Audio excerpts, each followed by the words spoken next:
C'est sur le ponton de Saint-Georges que Nicolas Sarkozy accueille son homologue brésilien Ignacio Lula da Silva. Et pour l'occasion, des milliers de personnes attendent avec impatience l'arrivée des deux chefs d'État. Et c'est ensemble qu'ils vont goûter à cette ferveur populaire. L'enthousiasme d'une population qui, depuis longtemps, vit au rythme des deux cultures.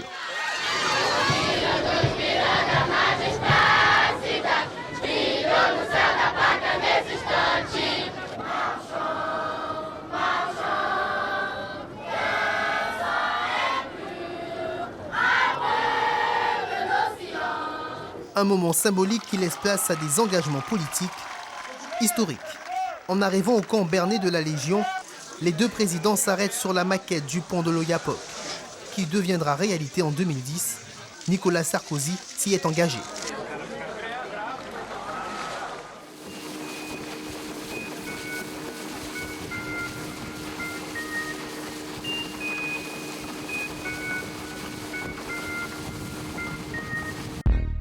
Quand Brasilia et Paris décident soudain en 1997 puis en 2009 de construire un pont binational sur leurs frontières communes, beaucoup ignorent que le fleuve Oyapock sépare sur plus de 500 km un département français d'outre-mer, la Guyane, et un des États de l'extrême nord du Brésil, l'Amapá.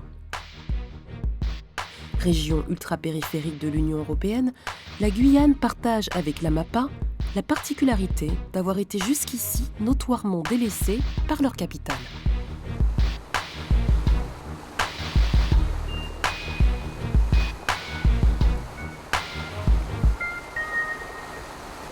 Ce fameux pont dont on parle depuis 8 ans sans avoir la réalisation, les travaux commenceront cette année pour une inauguration en 2010. Afinal de contas, o preço da ponte são 38 milhões de euros. En fin de compte, le prix de ce Se pont, juntar o PIB da França e o PIB do Brasil, 38 millions d'euros. Sinon, met ensemble le PIB de la France et du Brésil. representa muito pouco Ceci représente très peu. para que demoremos tanto em fazer uma ponte. Que nous ayons mis tellement de temps à la construire. Que les deux pays dotent leurs frontières communes de ce pont inattendu, veut-il dire qu'ils s'intéressent enfin à leurs périphéries respectives ?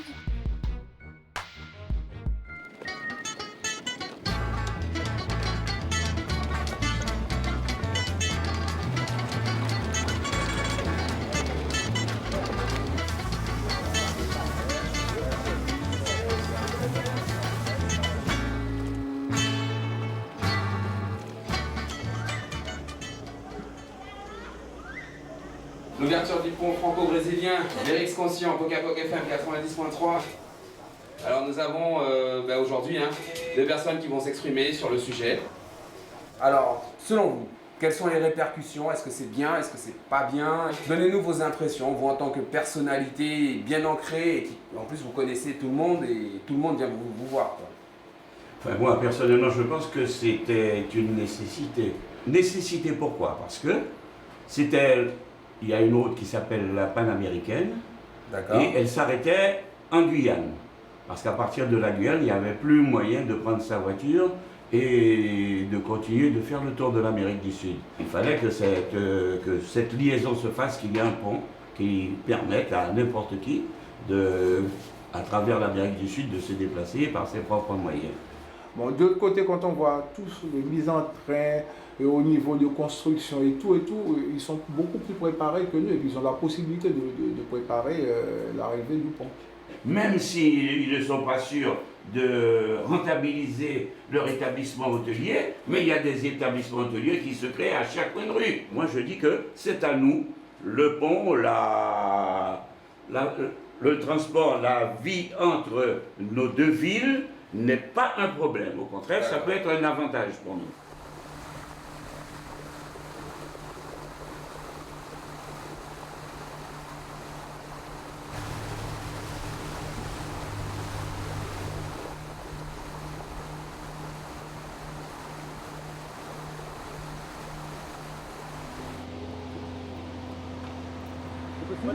Tá. Tudo. Tá tudo ok? Ok. Tá bom. Tudo ok. Bom, a gente ainda não tá eliminado, tá? Na Copa. Não? Mas nós estamos aí. O Brasil tá aí. Vai botar a estrela de novo. Nós estamos querendo encontrar Brasil e França. Vai pegar a surra de novo. Vamos ver, hein?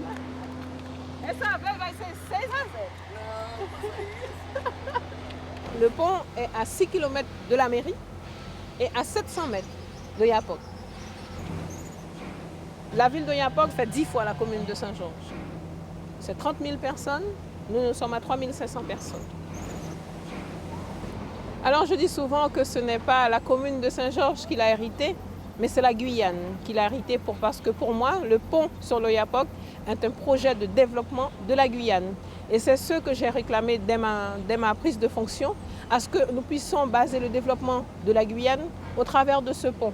Puisque nous savons aujourd'hui la place qu'a le Brésil, la place géopolitique qu'a le Brésil.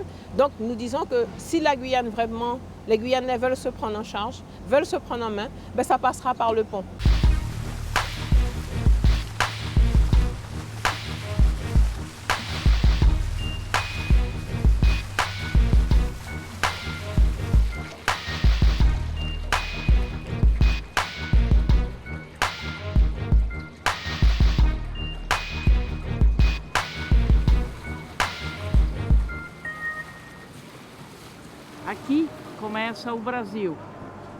Ici commence le Brésil. Au moment où a été créée la ville d'Oiapoque, on a posé ce repère comme la première frontière du Brésil, et c'est le cas. La première frontière est ici, et l'ultime est à Chuí, dans l'État Rio Grande du Sud.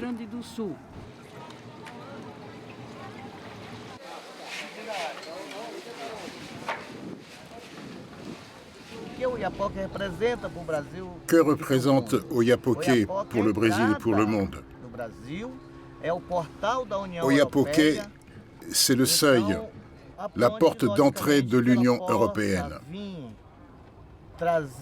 Alors, il est logique que le pont puisse apporter des investissements fédéraux dans notre municipalité, dans nos villes jumelles pour l'État d'Amapá et la Guyane française. Le pont fera que les pouvoirs centraux de Paris et de Brasilia, que nos présidents prennent la responsabilité de s'engager concrètement auprès de ce peuple qui vit ici, à la frontière.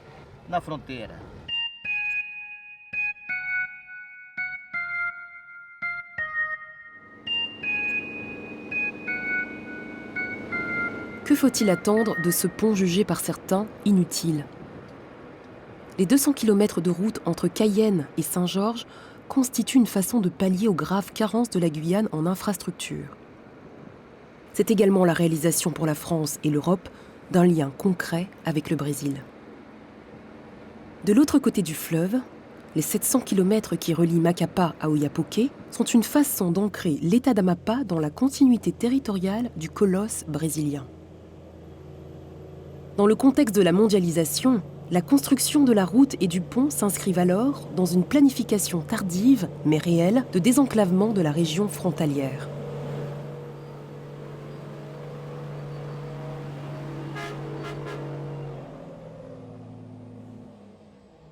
Il est clair que toute infrastructure, tout ouvrage nous permettant de faciliter les échanges doivent être à l'ordre du jour, tel que le pont sur l'Oyapock.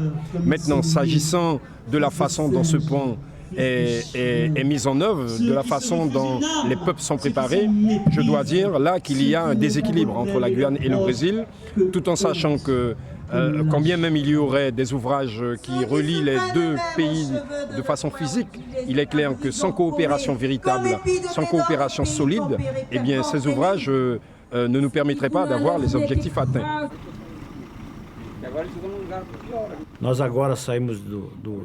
Maintenant, on vient d'Amapá vers Cayenne. La connexion est possible grâce à la route. A posteriori, notre objectif est d'aller au-delà de Cayenne, jusqu'à Caracas, au Venezuela, accéder à la route panaméricaine. Et tout cela va nous enrichir, va faire que cette région ait une grande évolution. Pas à court terme, mais tout commence par des petits pas. Le petit pas maintenant d'implantation de la route, d'implantation du pont, le début des relations commerciales, la partie culturelle.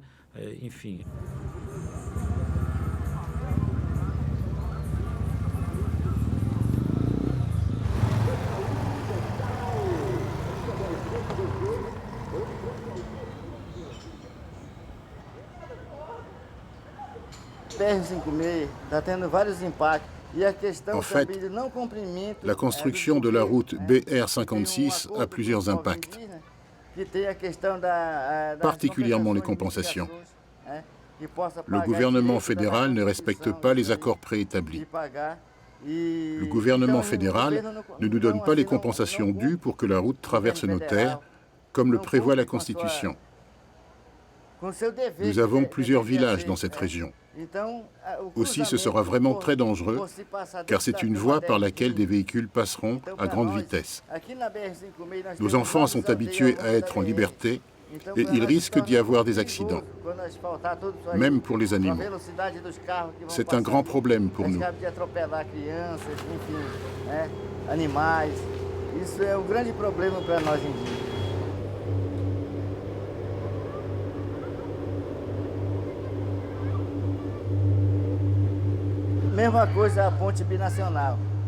De même pour le pont binational, qui va être positif. Mais il va y avoir trop de gens ici, des deux côtés. Bien sûr, il y en a qui vont venir avec bon cœur, qui vont venir ici pour travailler. Mais il y en a d'autres qui viennent avec d'autres intentions. Et on ne saura pas qui ils sont, ni d'où ils viennent, si ce sont de bonnes personnes ou non.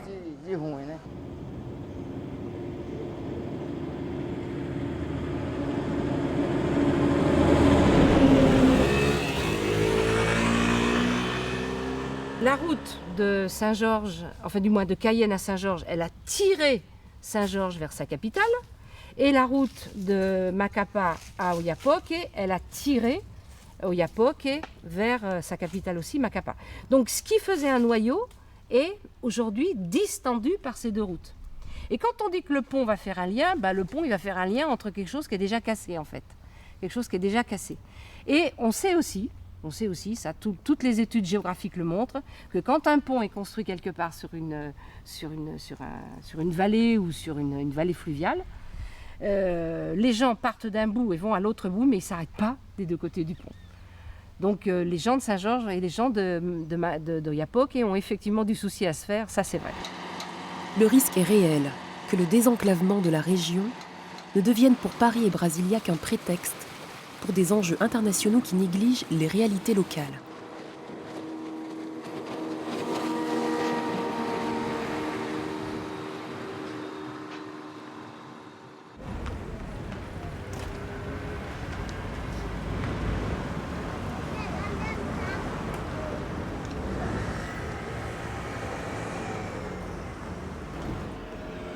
Cette décision a été prise conjointement par les présidents Chirac pour la France et Cardoso pour le Brésil en 1997, à la fin de l'année 97, lors de ce qu'on appelait une rencontre historique à Saint-Georges de l'Oyapock.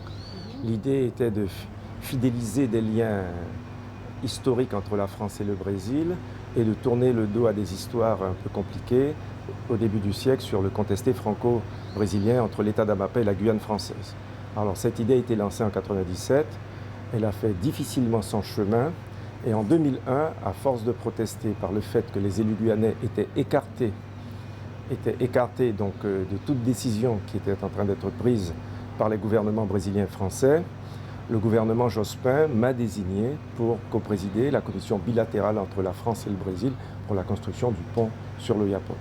Du jamais vu dans la petite commune de Saint-Georges de l'Oyapock, deux présidents, deux chefs de l'État réunis dans cette ville frontalière avec le Brésil. Le président Jacques Chirac et Fernando Henrique Cardoso, le président du Brésil.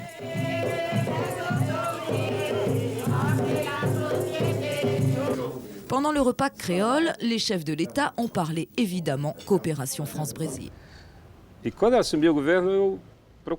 j'ai assumé le gouvernement, j'ai souhaité rapprocher la Guyane de l'Amapá, parce qu'il y a 600 km de frontières communes. Et il y a beaucoup de problèmes communs entre les habitants de Guyane et les habitants de l'Amapá.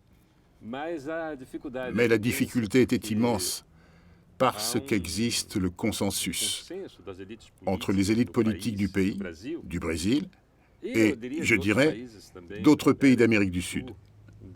Un consensus qui veut que la France ne fasse pas partie du continent et qui considère que l'État français doit être exclu de l'institutionnalisation, des institutions, de la coopération des pays latino-américains. Nous avons considéré, lorsque nous nous sommes rencontrés, Capi et moi, qu'il fallait donner une structuration à cette coopération, tant sur le plan politique que sur le plan économique, culturel et associatif. À partir de ce moment, nous avons signé un accord de coopération bilatérale entre la Guyane et l'Amapá en 1996. Et de là, des idées naturellement émergées. C'était la période où nous étions en train d'achever la construction de la route entre Cayenne, Regina et Saint-Georges de l'Oyapock pour aller jusqu'à la frontière brésilienne. Et Capi avait toujours considéré que si la Guyane était une région ultra-périphérique de l'Union européenne, lui pensait que l'État d'Amapá, qui est un des derniers États du Brésil, était une région ultra-périphérique du Brésil. Et qu'il fallait que l'État d'Amapá ait un regard aussi vers la Guyane. Qui dit la Guyane, c'était la France, et qui dit la France, c'est l'Union européenne. Pour le Brésil, l'Union européenne reste le symbole de la prospérité du primeiro mundo. Inversement, pour la France, être considérée comme une nation amazonienne est un atout stratégique non négligeable en Amérique du Sud. Il s'agit pour la France d'être présente au moment où l'émergence géopolitique du continent se confirme. Encore faut-il que la Guyane en ait les moyens. Malheureusement, je pense que la Guyane n'est pas prête pour le fait que nous sommes restés spectateurs d'un développement qui partait de Paris ou partait de Brasilia. Parce que nous savons que nos amis du Brésil, eux, ont une stratégie bien précise en matière d'export, en matière d'intrants et en matière de développement infrastructure. La route d'Amapá est pratiquement terminée, pratiquement 500 km bitumés sur les 712 km, alors que nous, sur la partie zone économique, nous devons aujourd'hui amener à Madame le maire de la commune de Saint-Georges une convention cadre où on va l'aider sur le pourcentage qui nous appartient pour l'aider à sortir la zone industrielle qu'elle a donc réservée à cet effet.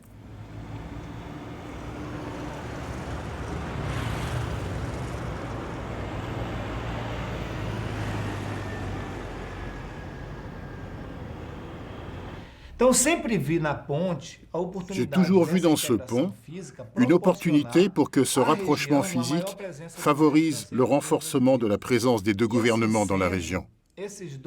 Ainsi, les deux pays vont pouvoir s'occuper de manière plus concertée des problèmes locaux, mais aussi du potentiel de la région, afin de favoriser l'emploi, le développement.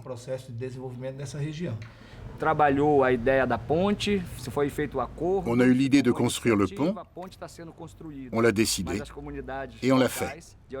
Mais les communautés locales de Saint-Georges et de Oiapoque ont été exclues de toute discussion, de toute coopération qui aurait pu engendrer des bénéfices pour la région. On se demande si ce pont aura des conséquences positives pour la région ou des intérêts mercantiles entre Cayenne et Macapá ou à plus grande échelle entre la France et le Brésil.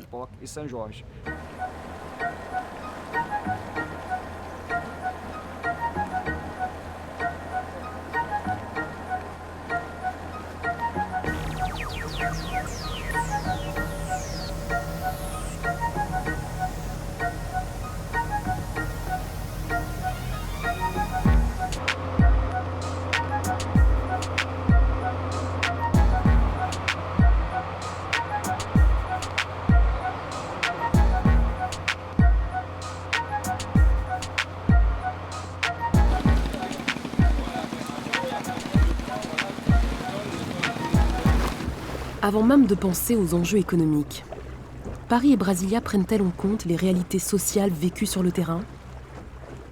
L'afflux de migrants brésiliens en Guyane est une réalité incontournable et complexe.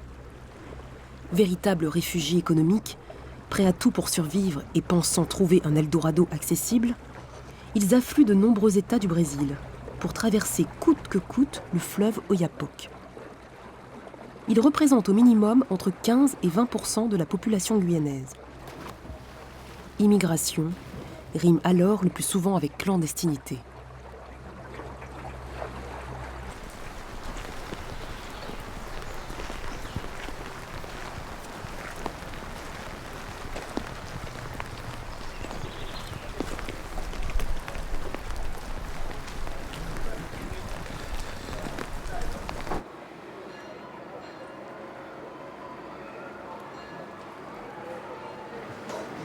Il y a quand même énormément de Brésiliens qui cherchent à venir ici.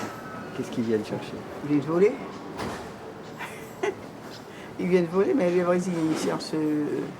Qu'est-ce qu'ils viennent? Il y a des honnêtes qui viennent, d'accord, mais il y a pas mal qui viennent simplement regarder, faire le tour, pour voir le village comment c'est, pour voler les gens, c'est ça. Hein.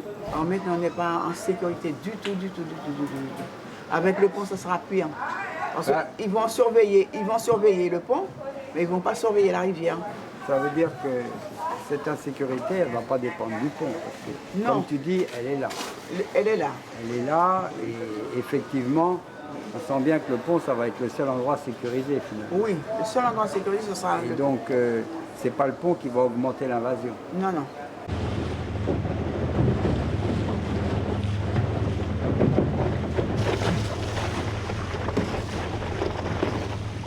La migration, c'est la population brésilienne qui vient vers le nord. Cela se passe partout de la même façon. Les gens viennent quand il y a des opportunités de travail et de vivre mieux. Les gens migrent. Ils partent de chez eux et viennent tout risquer. On verra bien. Cette immigration, quand elle arrive ici, découvre une autre réalité.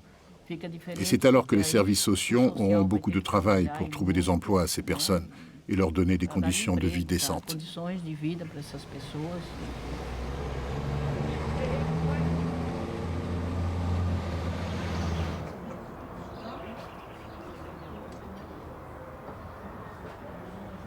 Le Brésil, il y a beaucoup à dire, hein.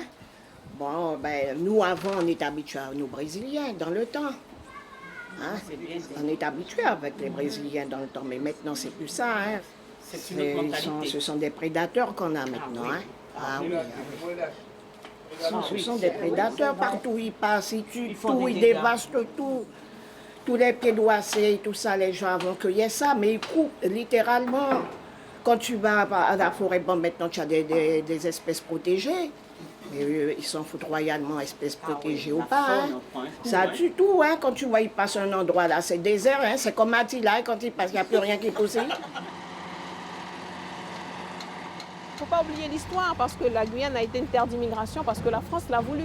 Lorsqu'on a voulu construire la base spatiale, on a fait appel à cette main-d'œuvre brésilienne de la MAPA, donc qui est repartie, mais qui a retrouvé des situations économiques et sociales très mauvaises et qui sont revenus. Et depuis 30 ans, a lieu ce bal de l'Amapa, du Para, du Maranhão sur le territoire de la Guyane, principalement Saint-Georges, qui est pour certains une zone de transit, puisqu'autrefois il était plus facile d'obtenir la carte de séjour. Aujourd'hui, c'est plus difficile. Et aujourd'hui, avec l'arrivée du pont, il y aura 60 policiers aux frontières avec la gendarmerie. Donc ça sera vraiment, comme je vous disais, un vrai marquage de territoire. Mais comme vous savez, la France et le Brésil partagent 700 km de frontières, donc ça ne s'arrêtera jamais.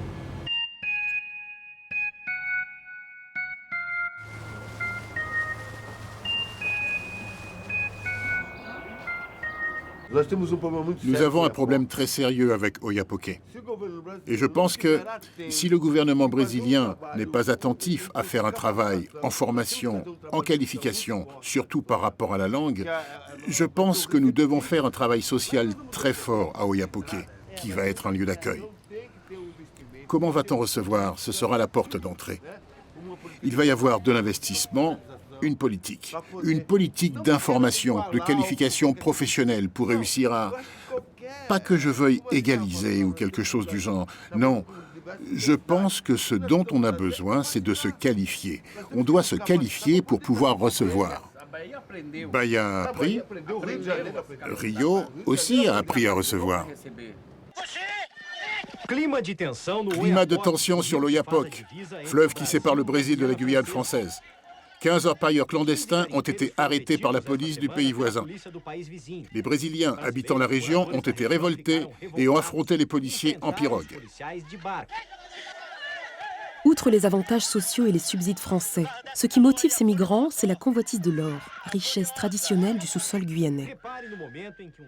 Les garimpeiros brésiliens, orpailleurs clandestins, délibérément hors la loi, dévastent les filons et grâce à d'opaques réseaux qui s'affichent pignon sur rue, alimentent les trafics et l'insécurité. Nombreux sont les citoyens de Guyane et d'Amapá qui attendent de Paris et de Brasilia une action cohérente contre ce Far West. Des opérations telles que Harpie ou Anaconda sont des démonstrations de force peu suivies d'effets. Sur le terrain, les trafics continuent et la vallée de l'Oyapock semble en être une plaque tournante. Nous savons que depuis de nombreuses années, notre principal problème, c'est l'orpaillage clandestin sur la Guyane. Donc aujourd'hui, nous pouvons dire que ce pont va pouvoir résorber ce travail illégal, cette pollution de nos populations, puisque nous avons la population aussi amérindienne qui vit le long des fleuves, puisque nous avons tant le Maroni que l'Oyapock, et ce fleuve qui est souillé. Et nous pensons que l'arrivée de ce pont, les aménagements, les projets structurels que vont permettre le pont sur l'Oyapock, va permettre à toute cette population qui vient de très loin, qui vient du Malagnon, qui vient de l'Amapá, du Para, à pouvoir aller dans d'autres filières autres que l'orpaillage.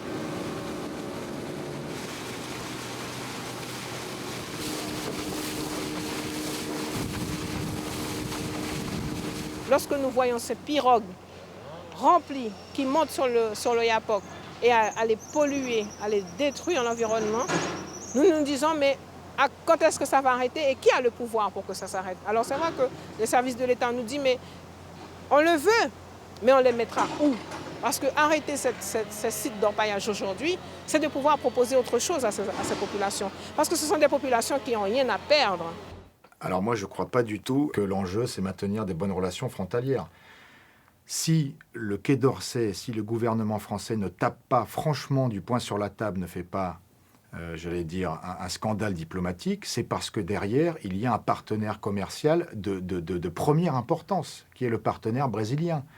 Je rappelle tout de même que les promesses de commandes en termes d'armement, c'est plus de 4 milliards d'euros avec le Brésil. Des Rafales, des sous-marins, d'autres équipements, des hélicoptères. Donc on a là quand même un enjeu majeur.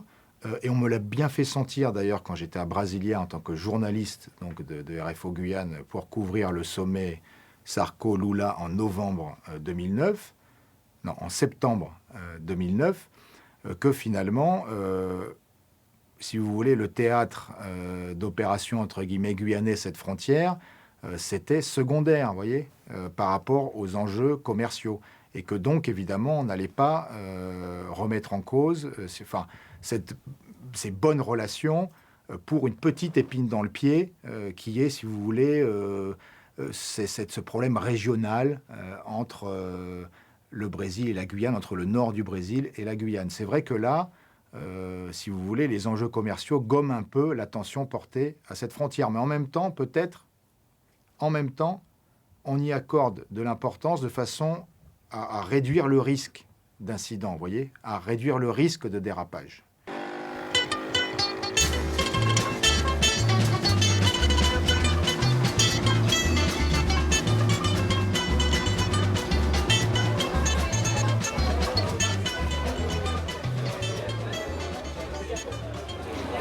Bienvenue à la première foire internationale de l'Oyapock. Bienvenue à tous. Et en parlant de cette première foire internationale, je vais souligner qu'il y a eu coopération entre deux villes, la ville d'Oyapocké et Saint-Georges. Donc je demande aux personnalités, aux officiels, bien sûr nos invités du Brésil, le représentant de l'association des commerçants de Oyapocké, d'accéder au podium afin de commencer les discours d'inauguration. Mesdames, Messieurs, chers élus, chers invités, au nom de toute la population oyapockoise, je vous souhaite la bienvenue à Saint-Georges de l'Oyapock, la bienvenue à l'Est guyanais. C'est la fête de Saint-Georges avec la foire commerciale. Vous pouvez aussi participer à Oyapock puisque nous avons voulu que cette année, ça soit une action miroir, que la même manifestation se tient également à Oyapock.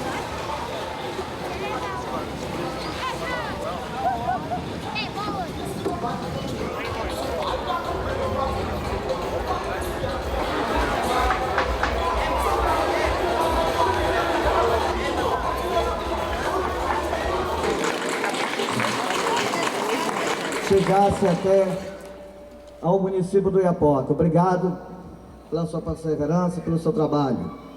C'est très important pour notre foire internationale de collaborer avec la Chambre de commerce de Guyane. A Câmara de Comércio de São Jorge e da Guiana, em nome de João René.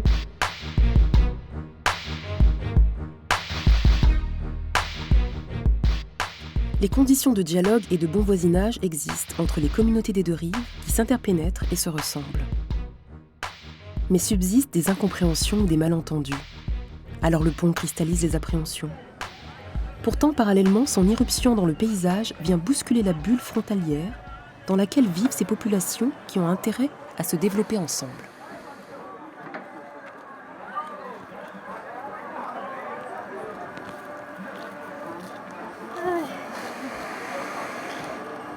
Je suis née en métropole, voilà, je suis venue vivre sur la Guyane avec mes parents qui étaient professeurs.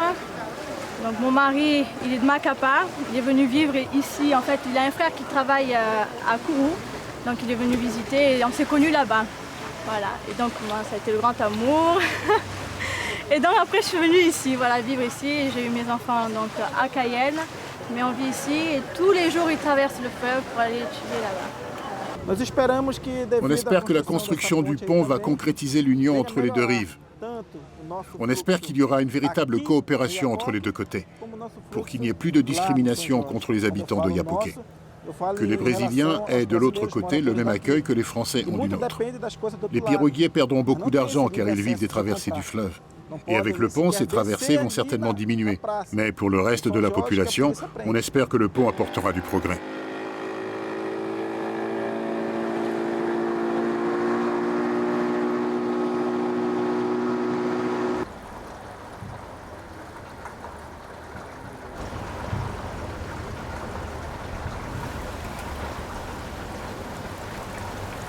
Il y a autant de chemins du Brésil à la Guyane qu'il y a de pirogues. C'est assez extraordinaire. Et pour les gens d'ici, ce fleuve, c'est la place du village. C'est le lieu de communication et d'échange. Et ce qui est malheureux, c'est qu'effectivement, aujourd'hui, on est en train de faire de ce fleuve une espèce de barrière. Il faut inventer une manière de faire pour que les gens qui sont les frontaliers puissent se retrouver des deux côtés sans être poursuivis par je ne sais quelle police ou je ne sais quel règlement. Ce qui se faisait d'une manière, j'allais dire, habituelle jusqu'à il y a peu de temps et qui aujourd'hui tente à disparaître au maléfice de tout le monde d'ailleurs. Au maléfice de tout le monde et qui va créer une espèce de xénophobie d'un côté et de l'autre alors que ce sont des gens qui sont de la même famille, du même milieu, qui avaient l'habitude d'être ensemble et d'échanger d'une façon tout à fait naturelle. Il faut inventer ça. Dans tous les pays du monde, les frontaliers sont tout de même des gens qui doivent avoir un certain nombre de droits ou de capacités de passage sans que les règles s'appliquent d'une façon, j'allais dire, inhumaine. Et on est en train de vivre ça ici à Oiapoque. Probablement parce qu'on a besoin de chiffres, et on a besoin de chiffres non pas ici mais à Paris. Et c'est tragique ce qui est en train de se passer à travers ça, qui va créer d'ailleurs, qui crée déjà à Oiapoque une réaction du même type. Ce sont des réactions qui en fait vont contre le sens de l'histoire et contre la fraternité entre les gens qui sont ici. Et là, j'élèverai ma voix tant que je le pourrai contre cette manière de faire parce qu'elle ne marchera pas d'ailleurs. Les murs s'écrouleront. C'est bien là toute la gageure de ce pont. Comment organiser la coopération tout en régulant l'immigration et en marquant la frontière ? Ce qui me semble invraisemblable, ce sont les questions bureaucratiques. Le clandestin n'a pas besoin de visa pour entrer sur le territoire. Un investisseur brésilien, un cadre brésilien, une personnalité brésilienne, lorsqu'elle veut venir en Guyane, doit attendre parfois 1 mois ou 1 mois et demi pour avoir un visa. Et ça, c'est inadmissible. Et vous savez que si un Brésilien veut se rendre par contre en Europe, il n'a pas besoin de visa.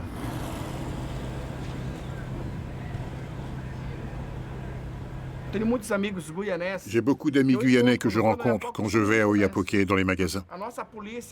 Notre police ne leur demande pas de visa. Mais à Saint-Georges, on en demande un. Et moi, à ce moment-là, j'étais seulement chez le Chinois, où j'achetais du pain, du vin, enfin, pour retraverser aussitôt. Et on a été arrêtés quand même. Alors cette relation, on doit la discuter. En réalité, on doit faire dialoguer les deux côtés. On s'assied, on discute. En quoi la culture française te blesse, Brésilien? En quoi la culture brésilienne te blesse, Français? Discutons, créons une entente, effaçons les divergences, établissons une politique et dialoguons, puisque ce sont des peuples qui s'admirent. Les Guyanais adorent être ici, le Français adore le Brésil, compris?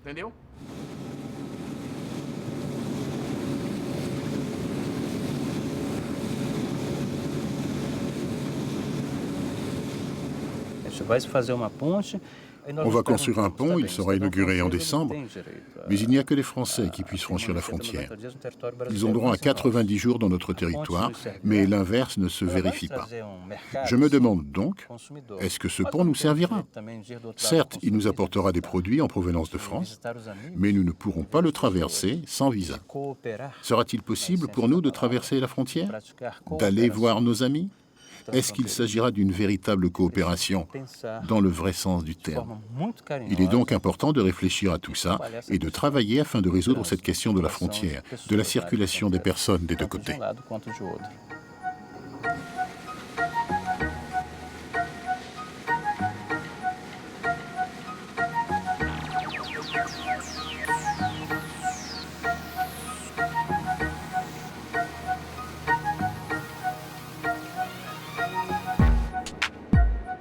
Ce pont de 380 mètres sur le fleuve Oyapock sera bientôt une réalité. Mais si son arrivée déclenche chez certains un véritable enthousiasme devant ses potentialités effectives, beaucoup restent encore à être définis.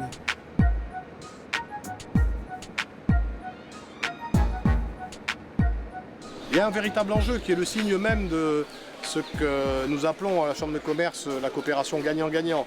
Et il y a un enjeu. Nos deux pays sont des pays qui sont en recherche d'une croissance rapide, d'une croissance nécessaire pour amortir le choc de notre démographie galopante. Et cette croissance doit se faire autant que faire se peut en s'appuyant les uns les autres sur les avancées que nous avons pu connaître. En matière d'Internet, la Guyane a la chance d'être le pays où atterrit le câble Americas 2 et donc a la chance d'avoir du haut débit que d'ailleurs elle exporte, on ne le sait pas assez, qu'elle exporte au Suriname. Et de la même manière, donc, nous sommes en train de travailler à la mise en place d'un dispositif permettant de relier l'État d'Amapá et sa capitale Macapá à haut débit via le câble Americas 2, via la plateforme que deviendra Saint-Georges-de-l'Oyapock. Voilà donc des métiers de l'avenir, voilà une ouverture et une coopération telle qu'elle est sollicitée. Et en échange, nous suivons de très près la problématique de l'approvisionnement énergétique en énergie électrique, cette fois-ci, par l'État d'Amapá.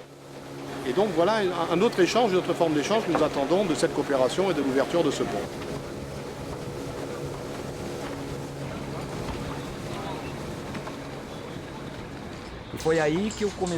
J'ai proposé ainsi quelques initiatives et je vous en donne deux exemples.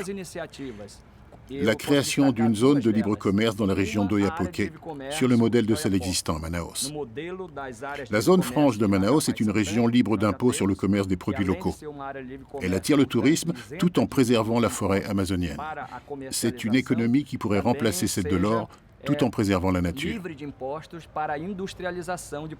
Une autre proposition serait de transformer la région en région du savoir, où serait créé un pôle universitaire, technologique et scientifique franco-brésilien, ayant les langues portugaises et françaises comme langue officielle. Ce projet nommé « Économie du savoir » provoquerait le développement scientifique et économique dans la région.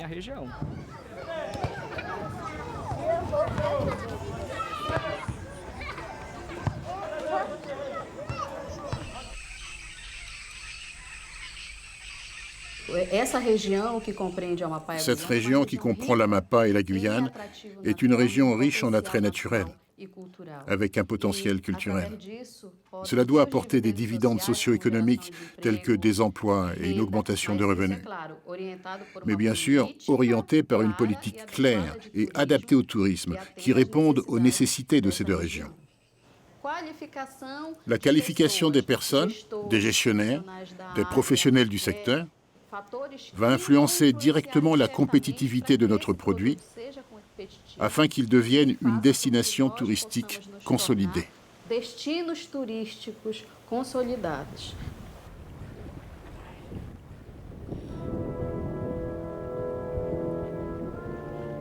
La principale richesse de la région amazonienne, c'est sa biodiversité.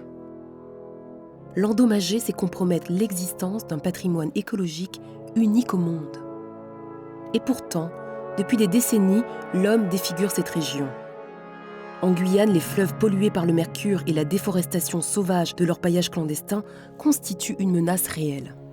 Les sites d'orpaillage qui dévastent la forêt sont en effet principalement implantés sur la rive française. Mais le problème concerne les deux pays. Paris et Brasilia doivent le résoudre ensemble et ne peuvent se retrancher plus longtemps derrière des considérations diplomatiques, car les dégâts continuent.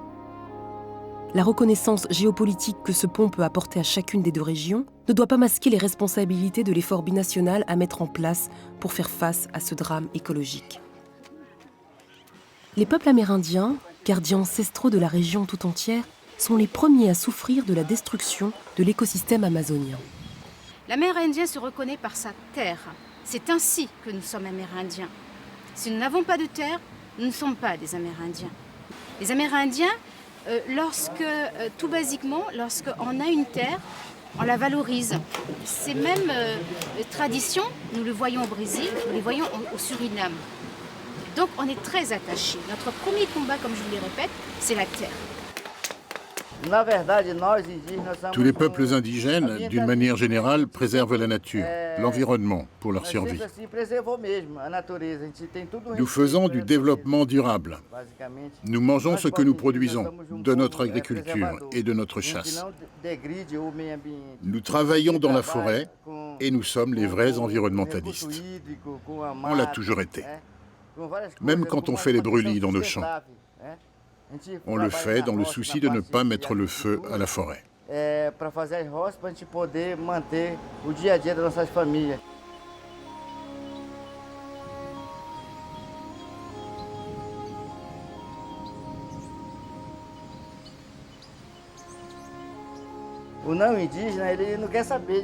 non-indigènes n'ont pas ce souci.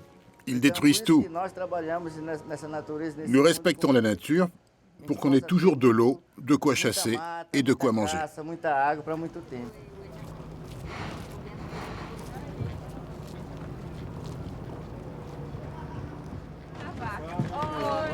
Pour valoriser l'environnement, l'urgence est de développer une prise de conscience de la population locale afin qu'elle considère son cadre de vie comme une richesse inestimable, mais fragile. C'est la mission des parcs naturels régionaux. Celui de la Guyane, mis en place en 2002, organise régulièrement des expéditions scientifiques pour répertorier les ressources naturelles. Il met également en place des ateliers de sensibilisation au développement durable pour convaincre les nouvelles générations que leur cadre de vie est leur principal atout pour un avenir responsable. Et parce que ce travail de sensibilisation ne peut pas s'arrêter à la frontière, les élèves d'une école d'Oiapoque traversent le fleuve et se rendent aujourd'hui dans une école de Saint-Georges. Santos est un Indien caripone, c'est-à-dire qu'il parle créole comme langue maternelle, comme les gens d'ici. Voilà. En 2003, ça c'était plus récent ça. Un regard empreint d'intérêt. Ils sont intéressés parce que c'est leur quotidien. Ils sont ainsi interpellés parce qu'ils voient des zones où des déchets s'accumulent. Ils voient des zones où, avant, ils pouvaient se baigner et maintenant, on commence à leur dire « faites attention, il y a des pollutions ». Donc maintenant, ils se sentent concernés. Ils sont intéressés. Moi, je dirais que c'est ce regard-là. Maintenant, on aimerait qu'au-delà de l'intérêt, il y ait de l'action. Et je pense que c'est à cet âge-là, dans l'école primaire, au niveau des collèges, que ces jeunes peuvent prendre conscience et s'impliquer dans des associations, demain dans une action pour l'environnement. C'est à ce niveau-là, je pense, qu'on peut transformer un peu ce projet vraiment en action concrète et en action qui va améliorer le quotidien de ces jeunes qui vont construire ces communes, Oiapoque et Saint-Georges.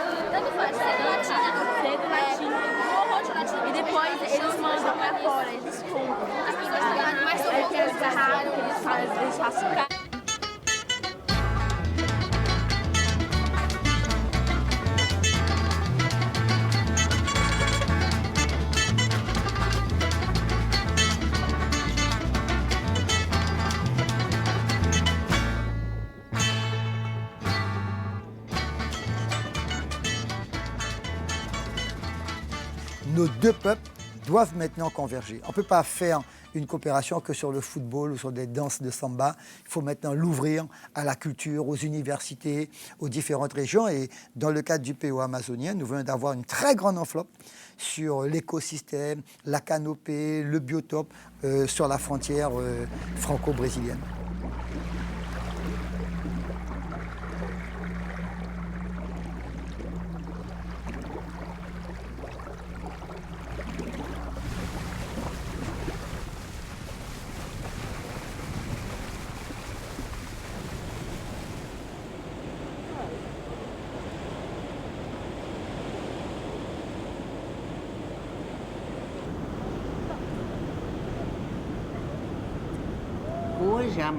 Aujourd'hui, l'Amazonie a été revalorisée à plusieurs niveaux. Premier niveau de valorisation, ce sont les ressources qu'elle possède et que tout le monde connaît, les minéraux, l'eau, la forêt. La révolution scientifique-technologique a apporté une nouvelle valorisation à l'Amazonie. Il est possible d'utiliser ces ressources à des niveaux plus élevés, avec des technologies adéquates. Dans le cas de l'Amapá, ce qui est en train de se passer, Amapá-Guyane, peut être un exemple formidable dans le sens d'un nouveau modèle de développement pour la région, qui utilise le patrimoine sans le détruire, qui ne soit ni la destruction ni le sanctuaire. Alors je pense que la possibilité de coopération est très grande dans le sens de l'implantation d'un nouveau modèle dans la région. Grâce à toutes ces conditions, parce que l'Amapá est très préservée, et la Guyane aussi, et parce qu'il y a l'intelligence des deux pays qui peuvent se rassembler pour mettre en place ce nouveau modèle.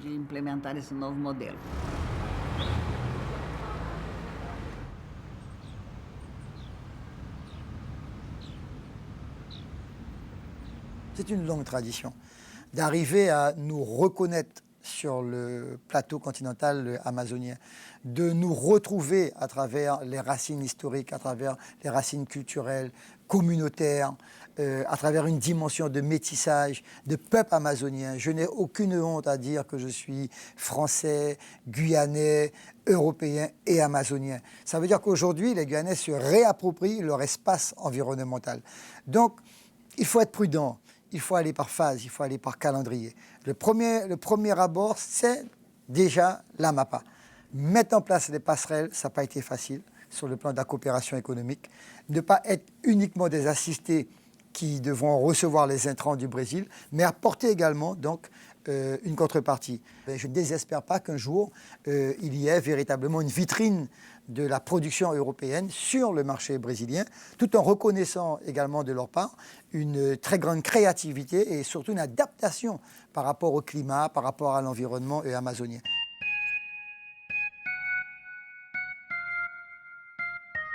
Pour conclure cette petite interview, qu'est-ce que vous espérez de ce point-là, de l'ouverture de ce point-là? Nous avons des défis à nous lancer.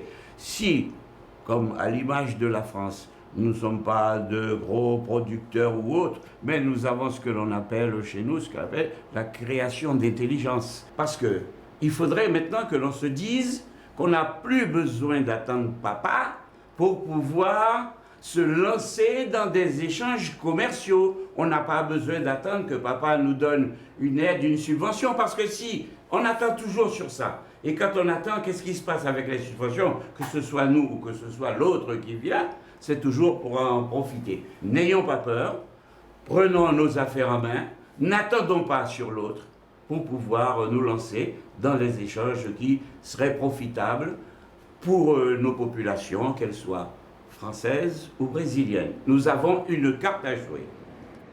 Quelle que soit son utilité, l'impact de ce pont sera irréversible pour la Guyane, seul territoire non indépendant d'Amérique du Sud. Comment ce pont international et intercontinental pourra-t-il aider la Guyane à trouver sa place dans les nouveaux rapports entre Nord et Sud, entre centre et périphérie ?